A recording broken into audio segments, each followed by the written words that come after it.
बच्चों, अपनी previous video में हमने डिस्कस की थी ionisation energy of transition metal. तो आज की इस वीडियो में हम डिस्कस करेंगे ऑक्सीडेशन स्टेट के बारे में। ये बहुत इंपॉर्टेंट प्रॉपर्टी है। तो बच्चों अपने नोटबुक और पेन को साथ लेके बैठेंगे, जो भी इंपॉर्टेंट पॉइंट्स लगे नोट करते जाएंगे, क्योंकि इसमें बहुत सारा ऐसा डाटा आता है। तो ये ऐसे नहीं, ये आप उसको देख के डरो नहीं, आपको डाटा लर्न करने की जरूरत नहीं, उसको लॉजिकली अंडरस्टैंड करने की जरूरत है। तो आपको इस टॉपिक में से कंपटीशन में भी क्वेश्चन मिलेगा और आपके बोर्ड एग्जाम में भी मिलेगा। तो हमारे पास जो ट्रांजिशन मेटल है उनकी सबसे इंपॉर्टेंट प्रॉपर्टी मैं कहूंगी कि वो ये है कि वो वेरिएबल ऑक्सीडेशन स्टेट शो करती है। जैसे आप देखो यहाँ मैग्नीज है, उसके कंपाउंड दिखाए गए तो +2 से लेकर +7 तक बहुत सारी वैरायटी ऑक्सीडेशन स्टेट की अपने कंपाउंड्स में शो करता है। तो अगर हम इस बिहेवियर को देखें तो एस ब्लॉक और पी ब्लॉक के कंट्राडिक्शन में, एस ब्लॉक के अंदर आप देखो, अगर हम ग्रुप 1 की बात करें तो सिर्फ एक ऑक्सीडेशन स्टेट है +1 की। अल्कली मेटल सिर्फ +1 की ऑक्सीडेशन स्टेट शो करती हैं और इसके अलावा नहीं। अल्कलाइन अर्थ मेटल +2 की ऑक्सीडेशन स्टेट शो करते हैं। और अगर हम पी ब्लॉक की बात करें, अभी आपने 7th chapter P block complete किया है, तो इसमें भी हमारे पास क्या है, पी ब्लॉक वाले भी मैक्सिमम दो ऑक्सीडेशन स्टेट शो करते हैं। एक उनकी ग्रुप ऑक्सीडेशन स्टेट होती है और एक उससे 2 यूनिट कम। जैसे अगर हम ग्रुप 13 की बात करें तो ये +3 की दिखाता है और +1 की। ग्रुप 14 की बात करें तो ये +4 की दिखाता है और +2 की दिखाता है। तो इसी तरह से मतलब मैक्सिमम 2 तरह की ऑक्सीडेशन स्टेट ये शो करता है। लेकिन अगर हम ट्रांजिशन मेटल की बात करें तो कितना ह्यूज पैटर्न है हमारे पास। मैग्नीज +2 से लेकर +7 तक की हर एक ऑक्सीडेशन स्टेट अपने कंपाउंड में शो करता है। तो हमारे माइंड में सबसे पहला क्वेश्चन तो यही रेज होता है कि ट्रांजिशन मेटल में ऐसा क्या है कि वो इतनी वेरिएबल ऑक्सीडेशन स्टेट शो करता है। तो इतनी वेरिएबल ऑक्सीडेशन स्टेट ये क्यों शो करता है, तो उसका रीजन क्या है, क्योंकि ट्रांजिशन मेटल में जो वैलेंस इलेक्ट्रॉन है वो बच्चों 2 डिफरेंट सेट ऑफ ऑर्बिटल में है। कहाँ कहाँ है, एक तो वो हमारे पास n-1 d में है और साथ में कहाँ है ns में। तो अगर आप इनको यहां से देखो तो n-1 d में, यहाँ देखो 3d और 4s की अगर हम एनर्जी देखें, इनके बीच में जो बच्चे एनर्जी डिफरेंस है वो बहुत ज्यादा कम है। तो इनके बीच में एनर्जी गैप बहुत ज्यादा कम होने की वजह से हमारे पास 3d और 4s दोनों के इलेक्ट्रॉन बॉन्ड फॉर्मेशन में पार्टिसिपेट करते हैं, जिसकी वजह से ये हमारे पास वेरिएबल ऑक्सीडेशन स्टेट शो करती है। अगर s के ही अकेले करें तो +1 या +2 की दिखाएगी, अगर s के और d के मिक्स होके करें तो इसलिए further higher oxidation state show करेगी। तो अगर आप सभी को देखें तो स्कैंडियम को छोड़ के बाकी सब में +2 की ऑक्सीडेशन स्टेट तो है ही है। ठीक है, इन सारे के सारे एलिमेंट क्या दिखा रहे हैं, +2। उनको एनसर्कल कर रही हूँ जो मोस्ट कॉमन ऑक्सीडेशन स्टेट है। जैसे टाइटेनियम के हमारे पास +4 जो है वो मोस्ट कॉमन ऑक्सीडेशन स्टेट है। वेनेडियम की +5 है, क्रोमियम की +6 भी है और +3 ये क्रोमियम की मोस्ट कॉमन ऑक्सीडेशन स्टेट है। अगर हम मैग्नीज की बात करें तो +7 और +2 ये मैग्नीज की कॉमन ऑक्सीडेशन स्टेट है। इसी तरह से आयरन की बात करें तो +2 और +3 आयरन की कॉमन ऑक्सीडेशन स्टेट है।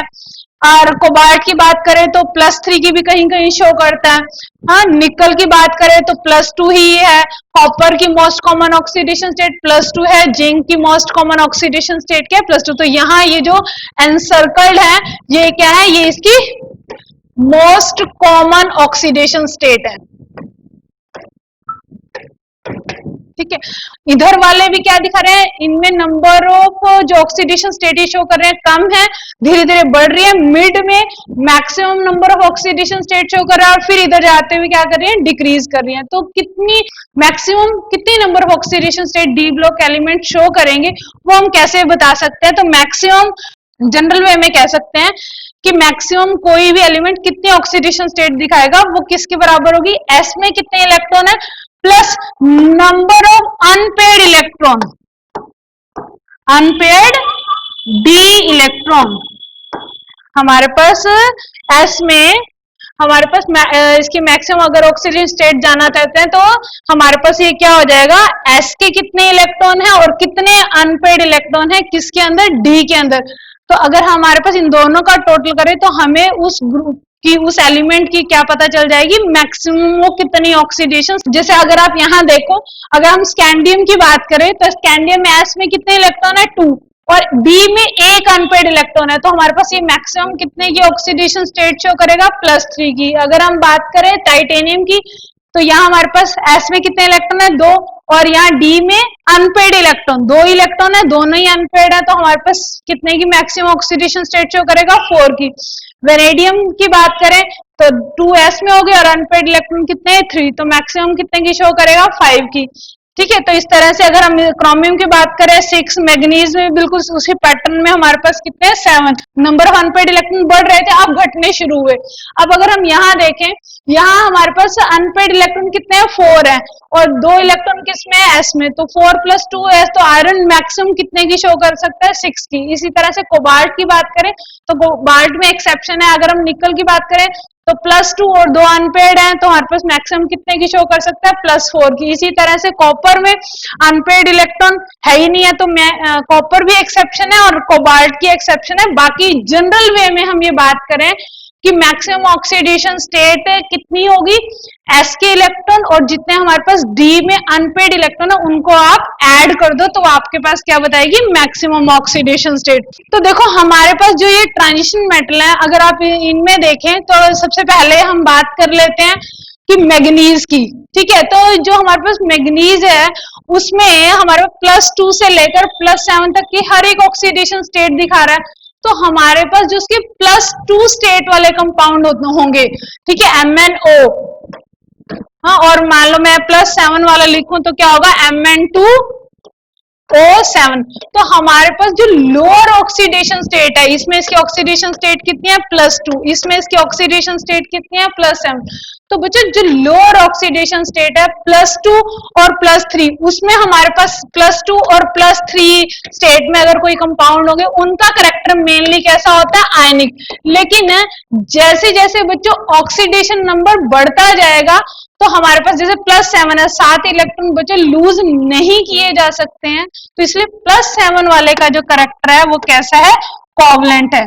तो जैसे जैसे ऑक्सीडेशन नंबर हमारे पास, जैसे जैसे अगर हम कहें कि यहाँ ये ऑक्सीडेशन नंबर है, किसी भी केस में बात करें, जैसे जैसे यहाँ हमारे पास ऑक्सीडेशन नंबर क्या करता जाएगा, इंक्रीज करता जाएगा, तो कंपाउंड की नेचर कैसी होती जाएगी, उसके अंदर कौन सा करेक्टर आता जाएगा, उसके अंदर कोवलेंट करेक्टर आता जाएगा। आयनिक करेक्टर नीचे जाते हुए हायर ऑक्सीडेशन स्टेट के साथ आयनिक करेक्टर क्या करेगा, डिक्रीज करेगा। जो मैक्सिमम ऑक्सीडेशन स्टेट ये किनके साथ शो करेगा, जैसे मैग्नीज है, ये अपनी +7 ऑक्सीडेशन स्टेट, वेनेडियम है मैक्सिमम कितनी है, +5, तो अपनी मैक्सिमम ऑक्सीडेशन स्टेट ही किसके साथ शो करता है, तो मैक्सिमम ऑक्सीडेशन स्टेट ये अपनी फ्लोरीन और ऑक्सीजन के साथ शो करता है। तो ये दोनों ही एलिमेंट बच्चों कैसे हैं, ये हाईली इलेक्ट्रोनेगेटिव है और स्मॉल साइज के हैं, तो ये दूसरे एलिमेंट को मजबूर करते हैं अपनी हायर ऑक्सीडेशन स्टेट शो करने के लिए।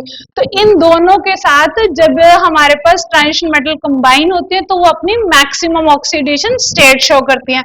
एक बात और बच्चों, यहाँ अगर हम इसका कंपैरिजन पी ब्लॉक के साथ करें तो पी ब्लॉक जो 2 तरह की ऑक्सीडेशन स्टेट दिखाता है उनमें जनरली 2 का गैप होता है। जैसे अगर हम बोरॉन फैमिली की बात करें, ठीक है, अगर हम बोरॉन फैमिली की बात करें, boron, aluminium, gallium, indium, thallium, तो हमारे पास ये जो फैमिली है ये कितने की ऑक्सीडेशन स्टेट दिखाती है, +3 की दिखाती है, और कितने की दिखाती है, +1 की। तो यहाँ जो गैप है +3 और +1 कितने का गैप है, 2 यूनिट्स का गैप है। लेकिन अगर हम ट्रांजिशन मेटल की बात करें तो यहाँ जो गैप है वो सिर्फ 1 यूनिट का, क्योंकि ये जो इसमें वैरायटी आई है वो डी के पार्टिसिपेशन की वजह से आई है, और डी में अनपेड इलेक्ट्रॉन होने की वजह से ये वैरायटी दिखाता है। इसमें गैप सिर्फ कितने का होगा, 1 यूनिट का होगा। एक बात और है बच्चों यहाँ पे कि जब हम पी ब्लॉक की बात करते हैं तो पी ब्लॉक के केस में हमने बात की कि 2 ऑक्सीडेशन स्टेट शो करता है, तो उन दोनों में से ज्यादा स्टेबल कौन सी है, तो जैसे जैसे हम नीचे मूव करते हैं हैवियर एलिमेंट के साथ लोअर ऑक्सीडेशन स्टेट स्टेबल होती है। जैसे अगर हम बात करें ना थैलियम की, तो थैलियम की +1 ऑक्सीडेशन स्टेट मोर स्टेबल होती है, किससे, +3 स्टेट्स है, थैलियम की +1 ज्यादा स्टेबल होती है। तो पी ब्लॉक के केस में हमने ये बात की थी कि पी ब्लॉक में जो हैवियर एलिमेंट है उनके साथ lower oxidation state more stable होती है। क्यों ऐसा होता है? इनर्ट पेयर इफेक्ट की वजह से। आपको पता है कि एस के जो 2 इलेक्ट्रॉन होते हैं, जैसे जैसे हम नीचे मूव करते हैं तो पी से पहले जो एस वाले 2 इलेक्ट्रॉन है वो बॉन्ड फॉर्मेशन में पार्टिसिपेट करने से रिलक्टेंस शो करते हैं, इसलिए वो पार्टिसिपेट नहीं करते पुअर शील्डिंग की वजह से। और हमारे पास सिर्फ पी का एक इलेक्ट्रॉन यहाँ पार्टिसिपेट करता था, तो इसलिए कितने की दिखाता था? नीचे वाले heavier element inert pair effect की वजह से लोअर ऑक्सीडेशन स्टेट शो करते थे। लेकिन अगर हम डी की बात करें तो डी के केस में हमारे पास हैवियर एलिमेंट की हायर ऑक्सीडेशन स्टेट ज्यादा स्टेबल होती है। जैसे अगर हम यहाँ दिखाया हमारे पास कि अगर हम इनकी बात करें, आपको पता है ये एक ग्रुप के हैं, क्रोड मोल वाला, क्रोमियम, मोलिब्डेनम, टंगस्टन, एक ही ग्रुप के एलिमेंट हैं। तो क्रोमियम, मोलिब्डेनम और टंगस्टन की बात करें तो मैक्सिमम ऑक्सीडेशन स्टेट ये कितने की दिखाते हैं? +6 की दिखाते हैं। आपको कॉन्फ़िगरेशन से याद ही होगा, क्रोमियम का 3d5 4s1, तो मैक्सिमम कितने की दिखाएगा? +6 की ऑक्सीडेशन स्टेट दिखाएगा। तो हमारे पास अगर हम कंपैरिजन करें क्रोमियम की 6 वाली ऑक्सीडेशन स्टेट में मोलिब्डेनम की 6 ऑक्सीडेशन स्टेट और टंगस्टन की 6 ऑक्सीडेशन स्टेट, तो हमारे पास जो मोलिब्डेनम और टंगस्टन के कंपाउंड है +6 ऑक्सीडेशन स्टेट में वो स्टेबल होते हैं, लेकिन क्रोमियम के +6 वाले कंपाउंड स्टेबल नहीं होते। जैसे यहाँ दिखाया है टंगस्टन ऑक्सो एनायन एग्जिस्ट करता है, स्टेबल कंपाउंड है, मोलिब्डेनम ऑक्सो एनायन एग्जिस्ट करता है, लेकिन हमारे पास जो क्रोमियम का है, क्रोमियम का आप अभी नेक्स्ट वीडियो में हम डिस्कस करेंगे डाइक्रोमेट के बारे में। तो डाइक्रोमेट में क्या है? डाइक्रोमेट के जो कंपाउंड होते हैं K2Cr2O7 वो बहुत अच्छे ऑक्सीडाइजिंग एजेंट होते हैं। वो ऑक्सीडाइजिंग एजेंट क्यों होते हैं? क्योंकि हमारे पास जो ये डाइक्रोमेट है Cr2O7 2 नेगेटिव, जिसमें क्रोमियम की +6 स्टेट है, ये अनस्टेबल होता है और ये कन्वर्ट होना चाहता है किसके अंदर? क्रोमियम 3+ के अंदर। तो ये 3 इलेक्ट्रॉन क्या करेगा? गेन करेगा। तो खुद गेन करेगा, दूसरों को क्या करेगा? ऑक्सीडाइज करेगा। तो क्रोमियम की +6 स्टेबल नहीं है, लेकिन मोलिब्डेनम और टंगस्टन की +6 ऑक्सीडेशन स्टेट क्या होती है? स्टेबल होती है। क्रोमियम की नहीं होती, मोलिब्डेनम और टंगस्टन की +6 ऑक्सीडेशन स्टेट स्टेबल। तो ये यहाँ हैवियर के साथ हायर ऑक्सीडेशन स्टेट स्टेबल है। तो इसका जो रीजन है, इसका रीजन स्प्लिटिंग एनर्जी से रिलेटेड है, जो अभी नेक्स्ट चैप्टर में है, तो ये बात फिर हम वहां डिस्कस करेंगे। तो बच्चों, अभी हमने ये बात डिस्कस की थी कि जो हायर ऑक्सीडेशन स्टेट है वो मेनली किनके साथ दिखाता है? फ्लोरीन और ऑक्सीजन के साथ, क्योंकि फ्लोरीन और ऑक्सीजन दोनों हाईली इलेक्ट्रोनेगेटिव है और उनका साइज क्या है? स्मॉल। लेकिन यहाँ अगर हम बात करें तो भी मेनली जैसे हम फ्लोरीन की बात करें तो हमारे पास मैग्नीज का, तो हमारे पास बच्चों मैग्नीज का MnF7 ये एग्जिस्ट नहीं करता। मैग्नीज +7 ऑक्सीडेशन स्टेट में फ्लोरीन के साथ कंपाउंड नहीं बनाता, लेकिन हमारे पास Mn2O7 जिसमें मैग्नीज की ऑक्सीडेशन स्टेट कितनी है? +7, ये कंपाउंड एग्जिस्ट करता है। तो क्यों ऐसा है? हमारे पास आपने KMnO4 सुन रखा है, तो इसमें क्या है? MnO4 negative. तो यहाँ भी मैग्नीज की ऑक्सीडेशन स्टेट कितनी है? +7।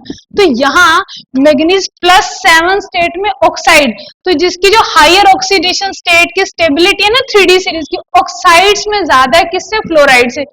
तो ऐसा क्यों है बच्चों? ऑक्साइड जो है वो मल्टीपल बॉन्ड बना सकता है। ऑक्सीजन की नेचर है कि ऑक्सीजन आपके पास p पाई या p पाई d पाई, ठीक है, मल्टीपल बॉन्डिंग कर सकती है। लेकिन हमारे पास जो F है वो मल्टीपल बॉन्ड नहीं बना सकता, इसलिए अगर मैग्नीज है वो 4 ऑक्सीजन के साथ भी जुड़ा तो भी उसके साथ भी उसने +7 दिखा ली, लेकिन फ्लोरीन के साथ +7 शो करने के लिए 7 फ्लोरीन के साथ अटैच होना पड़ेगा और बहुत ज्यादा क्या हो जाएगी यहाँ पे? इसकी वजह से बहुत ज्यादा स्टीरिक क्राउडिंग हो जाएगी। तो स्टीरिक क्राउडिंग की वजह से हमारे पास वो MnF7 एग्जिस्ट नहीं करता। मैग्नीज का फ्लोरीन के साथ जो कंपाउंड मैक्सिमम बनता है वो MnF4 बनता है, MnF7 नहीं बनता। तो अगर हम हायर ऑक्सीडेशन स्टेट की भी बात कर रहे हैं तो उसके फ्लोरीन और ऑक्सीजन का कंपैरिजन करें तो ऑक्सीजन के साथ जो हायर ऑक्सीडेशन स्टेट है उसकी स्टेबिलिटी ज्यादा होती है as compare to fluorine. Reason आपको समझ में आया, क्योंकि ऑक्सीजन मल्टीपल बॉन्ड बना सकता है जो फ्लोरीन नहीं बनाता। तो इसके साथ मुझे लगता है आपको ये कंसेप्ट अच्छे से क्लियर हो गया होगा। अब हम चलते हैं नेक्स्ट। तो बच्चों यहाँ आपकी बुक में फ्लोराइड और ऑक्साइड के साथ ट्रांजिशन मेटल के जो कंपाउंड बनते हैं उनकी टेबल दी हुई है। तो यहाँ मैं आपको बहुत इंपॉर्टेंट से जो उसमें पॉइंट्स है वो हम डिस्कस कर रहे हैं। तो यहाँ एक तो ये जो बात दिखाई गई है कि अगर हम कॉपर के फ्लोराइड और टाइटेनियम के फ्लोराइड की बात करें तो ये एग्जिस्ट, ये कॉपर का फ्लोराइड और टाइटेनियम के फ्लोराइड ये एग्जिस्ट नहीं करते, ये एग्जिस्ट नहीं करते। क्यों एग्जिस्ट नहीं करते? क्योंकि हमारे पास जो फ्लोरीन है वो कैसी है, फ्लोरीन की बहुत ज्यादा हाई ऑक्सीडाइजिंग नेचर है।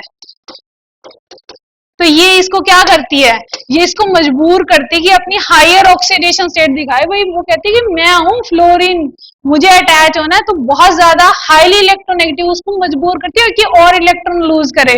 तो इसलिए लोअर ऑक्सीडेशन स्टेट में की वजह से ये फ्लोरीन के साथ फ्लोरीन इसको ऑक्सीडाइज कर देगी, क्योंकि फ्लोरीन क्या है, बहुत अच्छी ऑक्सीडाइजिंग एजेंट है। इसी तरह से अगर हम आयोडीन की बात करें तो आयोडीन के केस में ये वाले कंपाउंड Fe(I3) और Fe(I2) एग्जिस्ट नहीं करते।